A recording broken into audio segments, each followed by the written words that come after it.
تنبیہ آخر، بسم اللہ الرحمن الرحیم۔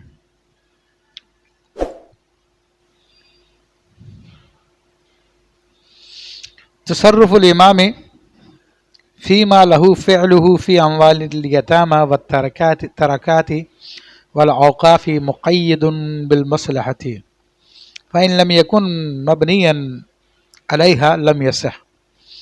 بتا رہے ہیں کہ قاضی کو بھی کھلا اختیار نہیں ہوتا، جب سلطان کو کھلا اختیار نہیں ہے قاضی کو بھی نہیں ہے، کہ قاضی کا تصرف جس میں اس کو تصرف کرنے کا اختیار ہے، مثلا یتیموں کا مال اور میتوں کے ترکے ہوتے ہیں اور اوقاف ہے، یہ سارا کا سارا مصلحت کے ساتھ مقید ہے۔ تو چنانچہ اگر قاضی کا کوئی فیصلہ ان اشیاء میں مصلحت پہ مبنی نہ ہوا تو وہ درست بھی نہیں ہے۔ لذا قال فی شرح تلخیص الجامع من کتاب الوصایا، تو وصایا کی کتاب میں جو تلخیص جامع کی شرح ہے اس میں فرمایا اوصى ان یشتری بالثلث قنا، کسی نے وصیت کی کہ میرے تہائی مال سے غلام خرید لیا جائے، ویعتقہ، اور اس کو پھر وہ اس کو آزاد کر دے گا، فبانا بعد الاعتمار والعیساء دین یحد بالثلثین، تو اس امر کرنے کے بعد اور وصیت کرنے کے بعد یہ بات ظاہر ہوئی کہ اس مرنے والے، اس وصیت کرنے والے پہ اتنا زیادہ قرضہ ہے جو اس کے 2 ثلث کو محیط ہے، اس کے 2 ثلث کو محیط ہے، ٹھیک ہے۔ فشراء القاضی عن الموسی کہ لا یصیر خصما بالعہدۃ واعتاقہ لغو، تو چنانچہ اب قاضی کا جو خرید لینا موسی کی جانب سے کوئی غلام، تاکہ کوئی اس کے اندر آ کے جھگڑا نہ کرے، اس کے وصیت پہ عمل کرانے کے لیے پھر اس کو آزاد کر دینا کا لغو ہے، کیونکہ 2 ثلث جب اس کا قرضے میں چلا جائے گا تو باقی 1 ثلث بچے گا، 1 ثلث میں سے پھر 1 ثلث جو ہے نا اس سے دیکھا جائے گا غلام خریدا جا رہا نہیں خریدا جا رہا، اتنی رقم بچ رہی نہیں بچ رہی ہے، اگر نہیں بچ رہی ہے تو نہیں خریدیں گے، وصیت پہ عمل نہیں ہو سکتا، اور وہ ساری کی ساری ورثہ میں تقسیم کر دی جائے گی۔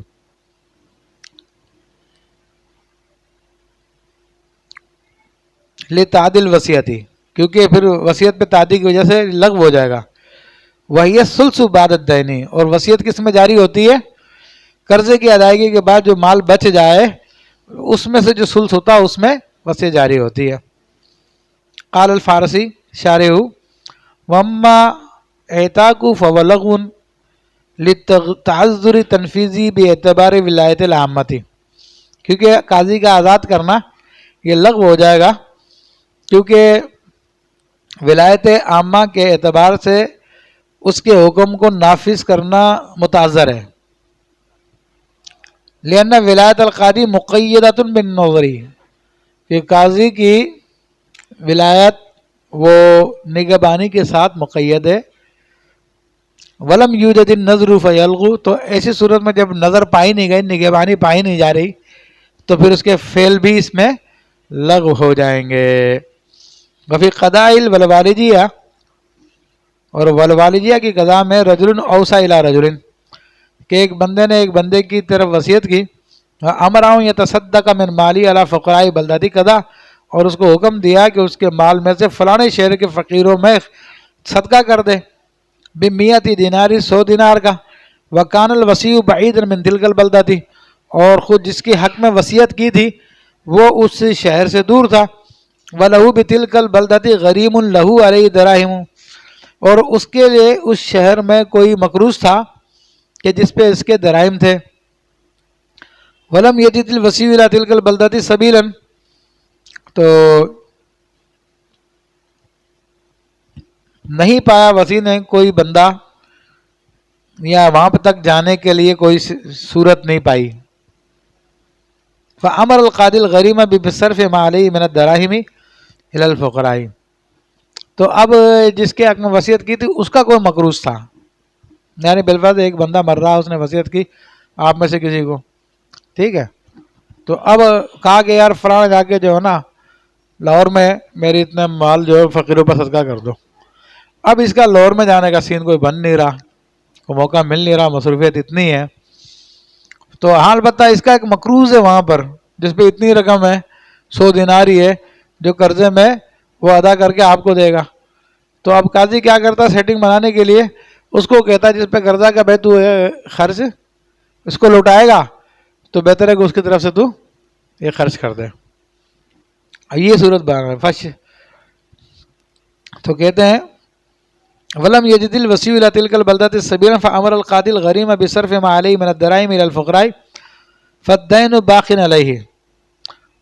تو قاضی کے کہنے پہ بھی اگر وہ 100 دینار خرچ کر دیتا ہے تو مسئلہ یہ بتا رہے ہیں کہ اس کے اوپر قرضہ باقی رہے گا, قرضہ ادا نہیں ہوگا. وہ متطوع فی ذالک, اور یہ متطوع ہو جائے گا یعنی نفلی طور پہ صدقہ کرنے والا ہو جائے گا. وہ وصیت المیت قائمۃ, اور میت کی وصیت قائم رہے گی.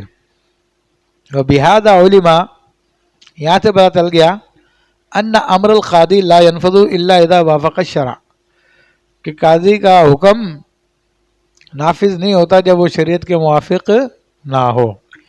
اصل میں یہ ہے پہلے زمانے کے حساب سے جب کہ درہم و دنانیر کے دیناروں میں کمی ہوتی تھی, زیادتی ہوتی تھی, استعمال کرنے سے گھس جاتے تھے, دیگر معاملات ہوتے تھے, تو جو رقم متعین کی گئی ہے, جو رقم مقرر کی گئی وہ متعین ہو جاتی تھی پہلے.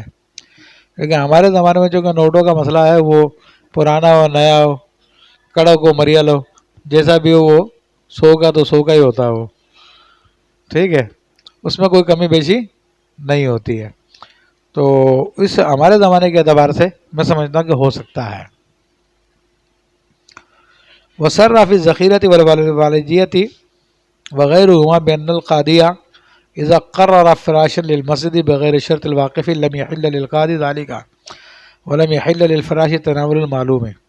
اور سرات کی ذخیرے میں اور والوالجیہ میں, اس کے علاوہ دیگر کتابوں میں, کہ قاضی نے اگر کوئی فراش مقرر کر دیا مسجد کے لیے, فراش یعنی فرشوں کو بچھانے والا, صفائی کرنے والا, دیگر معاملات کرنے والا, حالانکہ واقف نے اپنے وقت میں شرطیں لگائی تھی اس کی, تو قاضی کے لیے حلال نہیں ہے. اور جس کو نوکری ملی ہے فراش کی اس کے لیے بھی حلال نہیں ہے کہ وہ اپنی تنخواہ لے, کیونکہ قاضی بھی واقف کی شرائط کے خلاف نہیں کر سکتا. وَبِهِ عُلِمَ حُرْمَةُ إِحْدَاثِ الْوَظَائِفِ بِالْأَوْقَافِ بِالطَّرِيقِ الْأُولَى. اور یہاں سے پتہ چل گیا کہ اوقاف میں جو لوگوں کے لیے وظیفے نئے نئے مقرر کیے جاتے ہیں ان کی حرمت کا بدرجہ اولا پتہ چل گیا. تو اب جیسے جس کی حکومت آتی ہے تو اپنے لوگوں کو نوازنے کے لیے مختلف قسم کے ان کو نوکریاں لگاتا ہے. وظیفے سے مراد نوکری ہوتی ہے. جیسے ایم کیو ایم کی حکومت تھی تو اپنے لوگوں کو اس نے نوکریاں دی, اور وہ ڈیوٹی تو نہیں کرتے تھے, 90 پہ بیٹھ کے جو ہے یہاں کی خدمت کرتے تھے. ایسے ہی پیپلز پارٹی والے, ایسے ہی دیگر تنظیموں والے, سب کے سب یہ بے ایمان ہیں, یہ سب کے سب ایسا ہی کرتے ہیں. ان کی ڈیوٹیاں سرکاری ہوتی ہیں اور کام جو اپنے لیڈر کے گھر پہ کر رہے ہوتے ہیں, ان کی نوکری ووکری کوئی کام نہیں ہوتا ان کا. سمجھ میں آ رہی ہے بات؟ ہاں.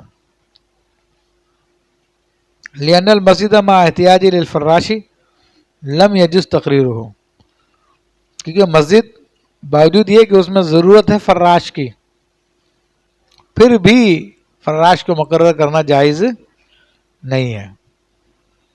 کیوں نہیں؟ پھر وہ کام کو کس طرح سے ہوگا جو مسجد میں کرنا ہے؟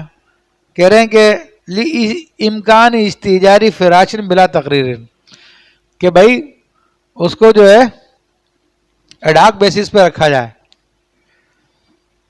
اس کو مستقل کوئی نوکری نہ دی جائے بلکہ اس سے اجارہ کر لیا جائے, اجارہ کر لیا جائے اور اجارے کے تحت جتنی دیر کا کام بنتا ہے اتنی تنخواہ اس کو دے کے کام کر کے فارغ کر دیا جائے. اب مسجد میں ہر روز تو ضرورت نہیں ہوتی ہے صفائی کی یا ہر دریاؤں کو سمیٹنے کی, ٹھیک ہے. آج کل کے مسجدوں کا معاملہ الگ ہے, لیکن پہلے کی مسجدوں کا میں بتا رہا ہوں. کچھ سردیاں آ گئی تو بچھی رہتی ہے صفیں, کئی دن تک بچھی رہتی ہیں. اور کورڈ ایریا ہو تو کئی دن ویسے ہی بچھی رہے گی. تو کہہ رہے ہیں کہ بھائی کسی کو اجارے پہ لے لے تھوڑی سی دیر کے لیے کام کرانے کے لیے.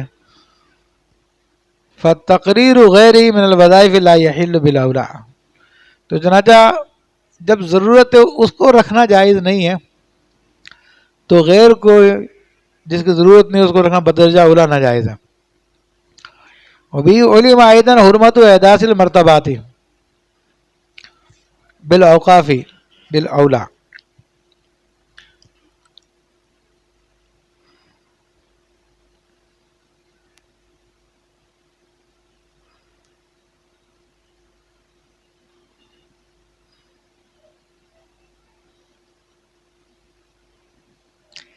اچھا یہاں پہ میں ایک دوسری چیز دیکھ رہا ہوں.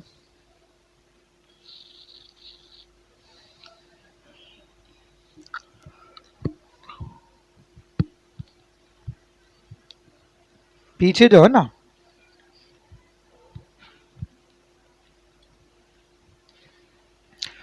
تعریف بھی انہوں نے بیان کی کسی مقام پہ, یہ علامہ حموی نے, کہ وظائف اور مرتبات میں کیا فرق ہے. کیا ہاں کیا فرق ہے یہاں پہ مجھے نظر نہیں آ رہی وہ.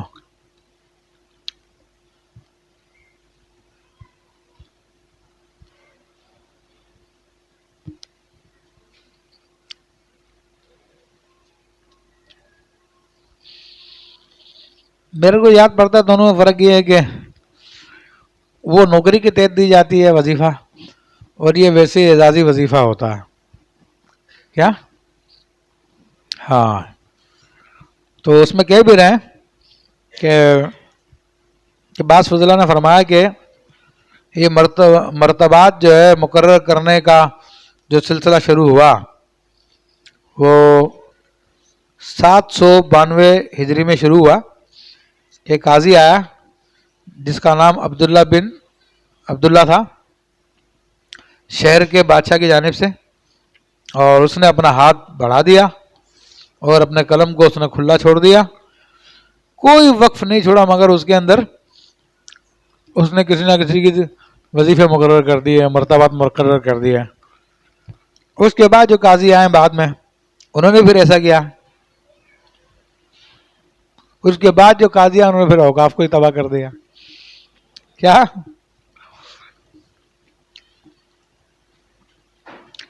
تو کہہ رہے ہیں وقت سئلت عن تقریر القاضی المرتبات, مجھ سے سوال کیا گیا قاضی کے مرتبات مقرر کرنے کے حوالے سے بالاوقاف اوقاف کے مال میں. فعجبت تو میں نے جواب دیا بأنه ان كان من وقف مشروط للفقراء فالتقریر صحیح, کہ اگر وہ وقف ایسا ہے جس میں فقراء کے لیے شرط لگائی گئی ہو تو پھر اس کے اندر مرتبات مقرر کرنا درست ہے. لیکنہ لیس بلازم, لیکن لازم پھر بھی نہیں ہے. وللناظر الصرف الی غیرہ, جو وقف کا ناظر ہے وہ اس کو کسی اور کھاتے میں بھی خرچ کر سکتا ہے, اور قطع الاولا اور پہلے کو کاٹ بھی سکتا ہے. الا اذا حکم القاضی بعدم تقریرہ غیرہ, سوائے یہ کہ قاضی نے حکم لگا دیا ہو کہ بھائی اس کے علاوہ کسی اور کو نہیں لگایا جائے گا. فہین عائزن, تو ایسی صورت میں یلزمو, تو پھر یہ لازم ہو جائے گا. وہی فی اوقاف الخصاف وغیرہ, یہ مسئلہ امام خصاف کا اوقاف ہے, کتاب الاوقاف اس کے اندر بھی ہے. وَإِن لَمْ يَكُنْ مِنْ وَقْفِ الْفُقَرَاءِ, اور اگر وہ وقف فقراء کے لیے نہیں تھا, کسی مسجد کے لیے تھا, کسی اور چیز ہاسپٹل کے لیے تھا, کسی اور چیز کے لیے تھا, تو پھر اس میں مقرر نہیں کر سکتا.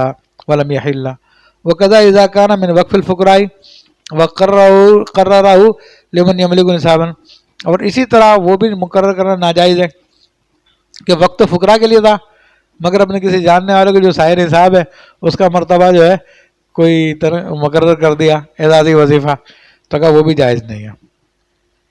ثم سئلت,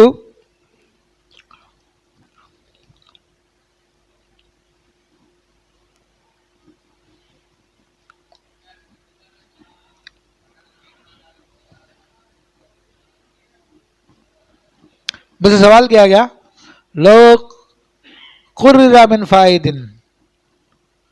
وقف, اگر وقف کی جو پیداوار ہوتی ہے وقف کی پیداوار کیا ہوتا ہے؟ فائدے وقف، کوئی چیز آپ نے وقف کی تھی، وہ مکان مسجد کے لیے، پھر جو پیسہ بچ گیا اس پیسے سے آپ نے کوئی اور چیز مکان خرید لیا، تو یہ فائز وقف کہلاتا ہے. ٹھیک ہے نا؟ اصل وقف نہیں ہے بلکہ وقف کا یہ فیض ہے، فائز وقف ہے. اس کے اندر مقرر کر دیا گیا ہو سکت الواقف، اور واقف خاموش ہے اس کے ان مصرف فائز ہی، اس کے فائز کے مصرف کے حوالے سے. فالی ایسے ہو تو کیا آپ درست ہو جائے گا؟ فجب تو بے لا ایسے ہو ایدن، میں نے جواب دیا کہ یہ بھی صحیح نہیں ہے. لما فی تاتار خانیہ کہ ان فائد الوقف لا یصرف للفقراء، جو وقف کا فائز ہوتا ہے، فیض ہوتا ہے، وہ فقیروں میں تقسیم نہیں کیا جائے گا. انما یشترا بہ المتولی مستقلا، تو اس کے لیے یشتری بہ المتولی، تو متولی اس کے لیے مستقل کوئی اور چیز خرید کے رکھے گا جو بعد میں کام آئے. وسرع فی البزازیۃ وطبع فی الدرر والغرر، اور سرات کی ہے بزازیہ میں اور پیروی کی ہے درر غرر نے، بأنه لا یصرف القاضی لا یصرف فائد، یہ فائد وقف لو وقف آخر اتحادہ، لی وقف آخر اتحادہ، یوں ہونا چاہیے کہ درست نہیں ہے بأنه لا یصرف، کہ نہیں خرچ کیا جائے گا فائد وقف، ایک وقف کا فائز دوسرے وقف کے لیے، اتحادہ جو دونوں کے دونوں ایک ہی مقصد، یعنی ایک مسجد کا جو فائز ہے وہ دوسری مسجد میں خرچ نہیں کیا جائے گا، یہ مراد ہے. واقف ہوا اتحادہ، واقف ہوا او اختلاف، اصل میں یہاں پہ کچھ میرے یہاں پہ کام یہاں پہ غلط لگے ہوئے ہیں، جس میں کاما اتحادہ کے بعد لگا دیا گویا کہ یہ پیچھے ہے. اصل میں عبارت یہ اتحادہ واقف ہوا او اختلافا، چاہے واقف اس کا ایک ہی ہو دونوں وقفوں کا، یا دونوں وقفوں کا الگ الگ واقف ہو، پھر بھی ایک وقف کے مال کو دوسرے وقف میں ٹرانسفر نہیں کیا جائے گا. وَكَتَبْنَا فِي شَرْحِ الْكَنْزِ مِنْ كِتَابِ الْقَضَاءِ أَنَّ مِنْ الْقَضَاءِ الْبَاطِلِ الْقَضَاءُ بِخِلَافِ شَرْطِ الْوَاقِفِ، اور ہم نے شرح کنز میں یہ بات ذکر کر دی ہے کتاب القضاء میں کہ باطل قضاء میں سے وہ قضاء بھی ہوتی ہے جو واقف کی شرط کے خلاف ہو، لِأَنَّ مُخَالِفَتَهُ كَمُخَالِفَةِ النَّصِ، کیونکہ واقف کی شرائط کی مخالفت کرنا ایسے ہی ہے جیسے کسی نص شرعی کی مخالفت کرنا. سمجھ گئے بھیا؟